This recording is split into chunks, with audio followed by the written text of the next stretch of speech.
Astro. It's quite a good game, isn't it? Given the fact I've sank over 300 hours in the game, I would hope so. I think one of the reasons I love the game is because how good some of the levels are. I find them so fun to keep playing through that I just keep going back to them again, and again, trying to go quicker. So today I thought we would look at some of my personal favourite levels, which some consider to be the hardest levels in the game.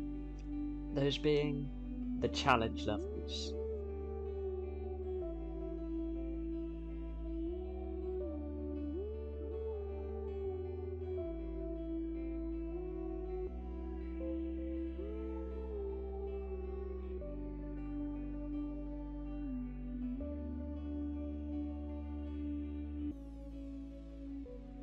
These challenge levels seem to have a noticeable difficulty spike compared to the main levels, having challenge in the name and all. This caused many casual players to have difficulty getting through them on their first playthrough. Notice that I say casual players? That's because some of Astro's speedrunning community, including myself, worked together to make it their mission to break each and every one of these levels, using one key oversight from the developers: the coin skips.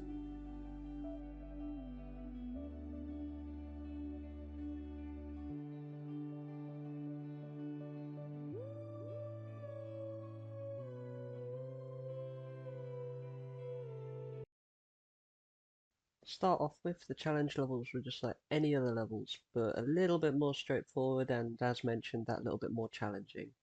These levels were split into 4 categories: the circle, triangle, square, and cross levels. Like any other levels, speedrunners' first thought, including my own, was how quickly could these levels be completed, with the first runs of these particular levels going on speedrun.com around a week after the game's release on September the 6th. Players such as myself and NAF777 began submitting runs, but it wasn't until another player came along that would change the way we play these levels completely. And that player was named Cookiest Monster. His first run, submitted on the level Birdie Barrage, was submitted on the 13th of September, little under 12 hours after the first run of that level was submitted. And with it came something very interesting. Not only did he complete the whole level 19 seconds quicker than the original record set by NAF, but he also shared a very interesting video along with it. A video that would alter the history of the challenge levels completely. It showcased 5 different levels where he found it was possible to grab the coin early, ending the level, leading to a massive time save. This was the birth of the coin skip.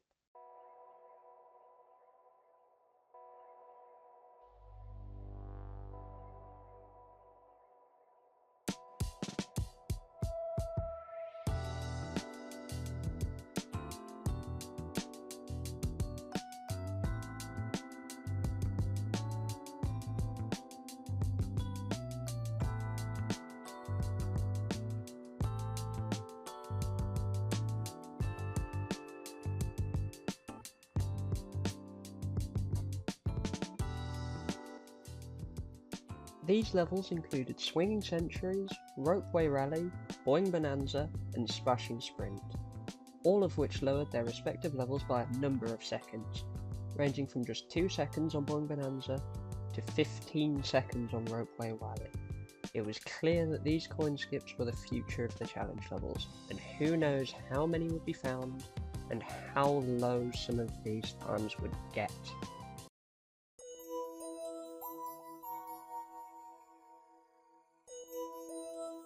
Now that it was clear that this was by far the best way to save time on these levels, a mission began, to drive these times down as much as possible, as well as discovering as many coin skips as possible.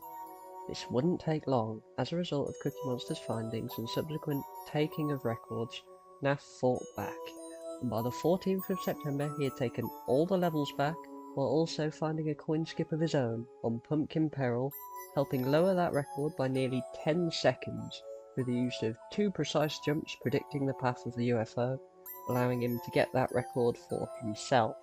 And he wasn't the only one making progress, as a player named Fantastic Planet found a small coin skip on Slowdown Showdown on the 15th of September, taking it off me. which honestly was probably something that made me shift up a gear and start looking for things on other levels, which kind of put me into my evolving coin skips arc.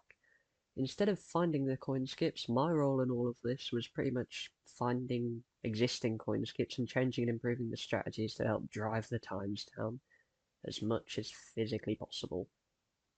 Anyway, so naturally I took back Slowdown Showdown, and my first thought was to go to Birdie Barrage and figure out how the coin skip worked there. So, after playing around a little, I had a thought that if we can get the UFO stuck by skipping a trigger, why not just do it a little bit earlier? The UFO stops above the spinning X platform anyway, so all it would take is finding where the trigger is and jumping around it. And it really was that simple. I jumped off to the right of the stage as far as I could and landed back on the stage, and to my surprise, I had evolved the coin skip and taken nearly a second off the current time. Around this same time, Nath had found yet another coin skip, this time on vertical velocity, shaving off around 16 seconds by skipping half the level. This changed the time from a 34.1 to a 18.417. So naturally, a couple of days later, on the 21st, I found a faster way to do the skip and made it a 17.45, making it now the shortest level in the game by far. It was also around this time that another player set their sights on all of these levels, and it was clear that they were going to go through all of them one by one and make them their own. And that player's name was Aquaboys.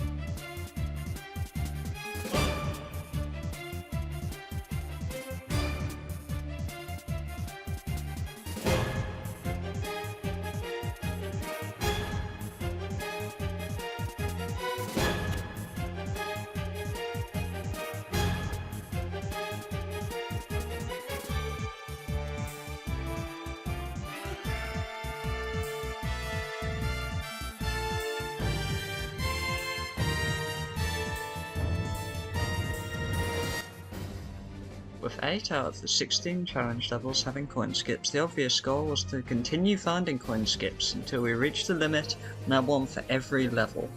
However, this previously mentioned Aquaboy had a different plan.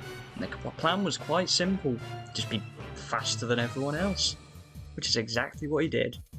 Since Nath was the one with the majority of the challenge levels, with me having a few of my own, this caused a reaction, leading to both players repeatedly lowering their times over and over again, leaving me feeling outclassed and yet happy I was able to contribute at least something and keep the records I had.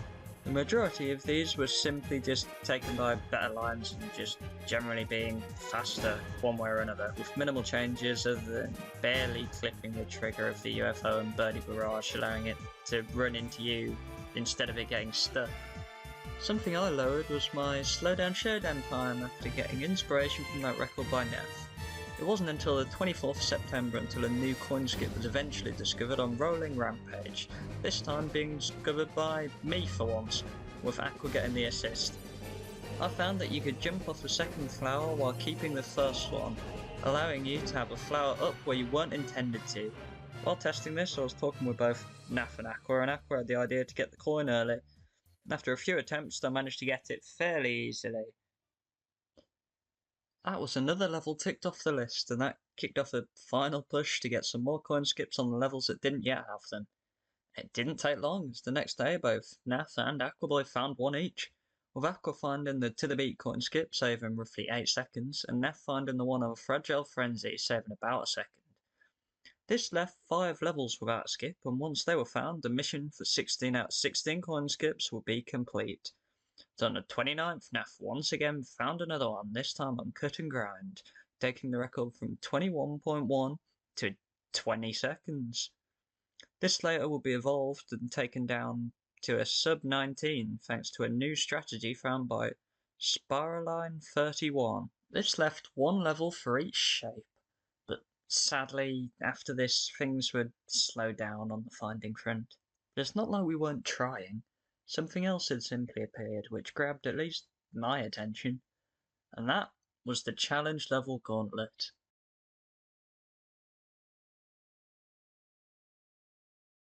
After many requests from various runners, a category extension tab was opened on speedrun.com for Astro, and one of these was the challenge level gauntlet. For this category, you would have to complete all 16 challenge levels as well as the Great Master Challenge to finish out the run. As this was highly requested, this was expected to be a very popular category in the community. The first run was posted on October the 3rd, coming in with a time of 18 minutes and 54 seconds by the fake jester. This was now the benchmark. However, it was clear that it was beatable due to the lack of the coin skips that we had already found, and given that it was the first run, it's inevitable that other runners would come into the picture. One day later, Neil Legend would submit a 17-minute and 28-second run that saved over a minute on the previous time, having no deaths and cleaner gameplay overall. There was just one thing holding it back, and that was the fact there were no coin skips.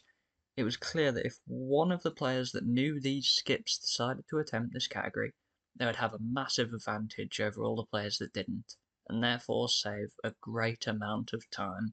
So that's where I decided to step in. Another day later, on the 5th of October, I joined the party, submitting my first time. This was a time of 16 minutes and 16 seconds, but it was a little bit different to all the others. My time had the coin skips, but overall the run was very sloppy. It had 4 deaths and even missed some of the skips, but it was still enough to take over a minute off the record.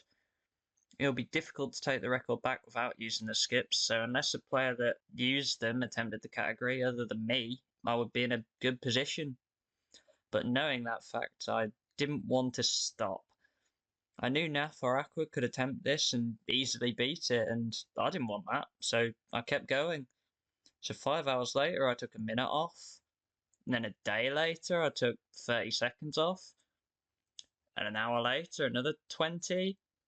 Each run I was getting more consistent with the skips and risking more and more, but still was having trouble getting what I would see as the perfect run. It wouldn't be until October the 15th, just after my birthday, that I finally got the best run I could have hoped for.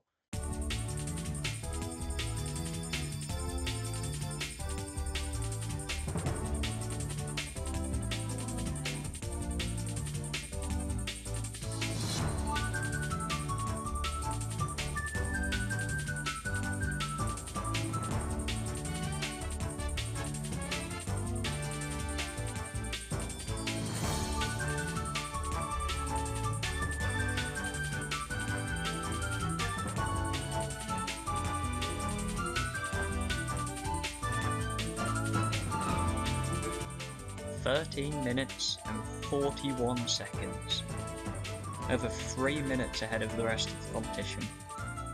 But at this time there was a bigger issue, one that may cause my run to not actually get verified, and for all I've done be completely pointless. And that was the worst time to be a coin skip player. This was the patch.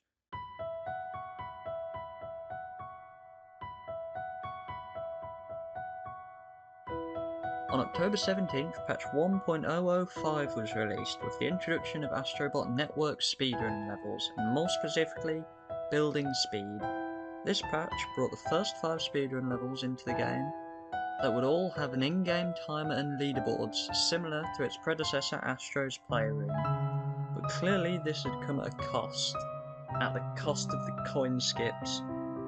At first there was no mention of this other than in the patch notes saying other minor fixes. It wasn't until attempting the coin skips ourselves where firstly the UFO seemed a little bit quicker than normal, making it significantly harder to catch. However, the worst part was when, on certain levels, we did actually catch up to the UFO.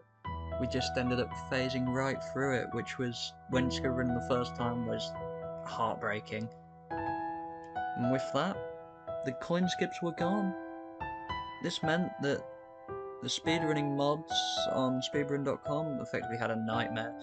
and had a decision to make as what to do with the leaderboards for the challenge levels. As if they didn't do anything, then it would be next to impossible for the records on there to be beaten, especially on certain levels where some skips save upwards of 10 seconds. Just think of vertical velocity, that saves like 30, you skip 90% of the level. It was eventually decided that they would be split into post-patch and pre-patch runs, allowing the old runs to stay on the leaderboard while also allowing new runs to appear, and to still have a reason to play the levels, and lower the post-patch times. This also allowed my challenge level gauntlet to get verified, thank Christ, which I was very happy about at the time. It was probably the best thing we've ever done. So, that was the end of the coin skips. Lost to a patch and presumed dead, really, never to return. Before I end the video, I feel I wouldn't really be doing these skips justice without telling you what the final times were, and who set them on each level, as many of them had small optimizations constantly happening throughout that I just didn't bring up because they were small and just minor time saves. I'll make sure to put on screen a little table I've made with all the final times and how they've sort of evolved over time. It really helped me in the making of this, so may as well pop it on screen, you know, pro YouTuber that I am. So for the final times, Cut and Grind ended as 18.6 by Aquaboys, and well, that'll be a common theme, Aquaboys pretty much all of them. Fragile Frenzy ended up as a 34.517 by Aquaboy, Pumpkin Peril at 18.7 by Aquaboy, Rolling Rampage ended a 21.217 by me, look at me, included, let's go. Swing Centuries also ended by me as a 17.45, Ropeway Rally ended at 36.25 by Aquaboys, Splashing Sprint ended at 26.317 also by Aquaboys, Vertical Velocity ended at 17.267 by both Nath and Aquaboy, a tie, and it will stay like that for the rest of time apparently. Boing Bonanza ended a 30.567 by Aquaboy. To the Beat was a 29.933 by Aquaboy. Slowdown Showdown, my baby, was 34.750 by me. Again, probably one of the strongest things I did. And finally, Birdie Barrage was a 17.450 by both Nath and Aquaboy. Again, a tie that might not ever be beaten. This really does actually show how dominant Aqua was during these levels and how lucky I was that I never played the challenge level gauntlet with him attacking it. He really did just kind of appear and take over. Anyway, thank you for watching this video. I hope you enjoyed. Hopefully I'll make another one. I might do. Again, pro YouTuber. Bye bye.